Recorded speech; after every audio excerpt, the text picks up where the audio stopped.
Hinalikan ni Romel Chica si Mamo Gloria Escoto, kilalang prophetic witch na taga Cabanatuan City, para basahin ang kapalaran ng ilang celebrities, ngayong Ghost Month.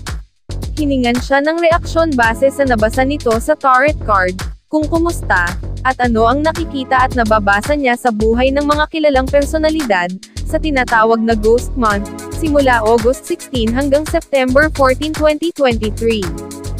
Aniya, ang pag-uusapan po ngayon ay ang maiinit na pinag-uusapan sa social media at kung saan-saan pa. Bungad ng content creator, at co-host na si Nanay Christy Fermin, sa radio program nilang Christy Ferminit sa Radyo 5 92.3 True FM, at Showbiz Now na YouTube channel. Mga noontime shows ang topic ni na Romel Chica at Mamo. Nagkakagulo po ngayon ang mga noontime shows, tungkol sa mga copyright at kung ano-ano.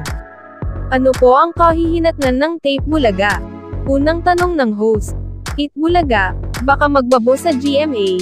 Paulo, posibleng mag-resign. Isko babalik sa politika, say ng tarot cards. Pwede bago magtapos ang year 2023, casual na sagot ni Mamo. Balik tanong ni Romel, hindi na siya babalik. As in the end. Hindi. Ang magdedesisyon dito ay batang lalaki. Hindi batang bata kundi, yung producer na mas bata, ay pupwedeng siya ang magpasara na, paglalarawan ni Mamo. Sunod na tanong ni Romel Chica ay ang tungkol sa It's Showtime, na umeere sa Kapamilya Network. Mas lalong mag-uumigting, meaning mas lalo silang aangat o mas lalong magiging malakas. Though may mga taong aalis, may mga taong madadagdag. Sabi ni Mamo, may aalisin sa Showtime. Tanong agad ni Romel Chica. Actually, hindi siya aalisin, aalis mismo.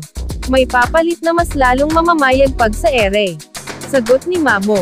Nababasa ba ni Mamo, nalilipat ang aalis sa Showtime, sa GMA7, dahil napapanood na rin sila sa GTV? Pwedeng sila ang pumalit, casual na sabi ng tarot reader.